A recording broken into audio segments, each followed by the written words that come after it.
कश्मीर में स्थित पहलगाम में हुए आतंकी हमले के बाद में केंद्र सरकार के द्वारा कई कड़े कदम लगातार उठाए जा रहे हैं और इसमें से एक कदम है पाकिस्तान से आए हुए शॉर्ट टर्म वीजा धारकों को उनके देश में वापस भेजने से जुड़ा हुआ मामला। इंदौर पुलिस इसको लेकर एक्टिव भी है। अब तक 3 व्यक्तियों को रवाना किया जा चुका है और तीनों लोग यहां पर मेडिकल के का जो टर्म वीजा था उसको लेकर यहां पर आए हुए थे।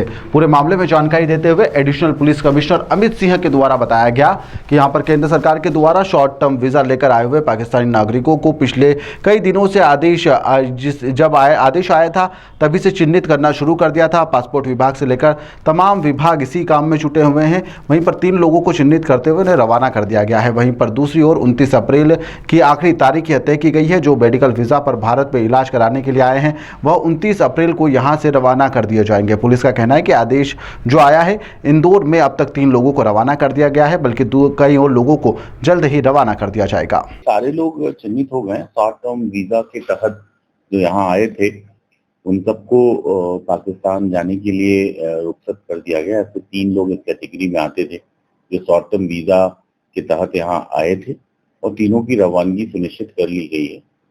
इसके अतिरिक्त मेडिकल वाली जो गाइडलाइन भारत सरकार की थी वो 29 तारीख की थी कि 29 अप्रैल को वो किसी भी कीमत पर पाकिस्तान चले जाएं और इसके मद्देनजर रखते हम लोगों ने बाकायदा जो शॉर्ट टर्म वीजा धारक लोग थे उनको चिन्हित करके जानकारी प्राप्त की थी। लेकिन इंदौर में मेडिकल रीजन से कोई भी पाकिस्तानी नहीं आया था, तो ऐसी इस कैटेगरी में कोई भी पाकिस्तानी नहीं आता है।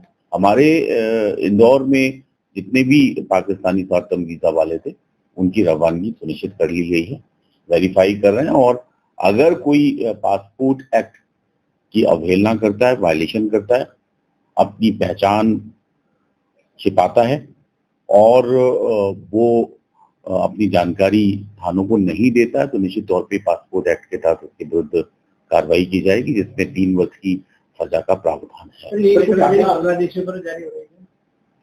बांग्लादेशियों के संदर्भ में ऐसा कोई निर्देश भारत सरकार का नहीं है, ऐसा कोई भी निर्देश जारी नहीं किया गया। 3 लोगों को किया गया है जो इस कैटेगरी में आते हैं। अधिकांशता जो इंदौर के पॉइंट ऑफ व्यू से देखा जाए तो बहुत सी पाकिस्तान की जो लड़कियां हैं उनका विवाह इंदौर के लोगों से हुआ है, तो वो लॉन्ग टर्म वीजा पर हैं और उनकी कुछ की नागरिकता भारत की मिल गई है। तो इस दृष्टिकोण से अधिकांश जो इस तरह की हैं वो लॉन्ग टर्म वीजा पे हैं। लॉन्ग टर्म वीजा डिप्लोमेट और ऑफिशियल के संदर्भ में भारत सरकार का कहना है कि उनके विरुद्ध कोई कार्रवाई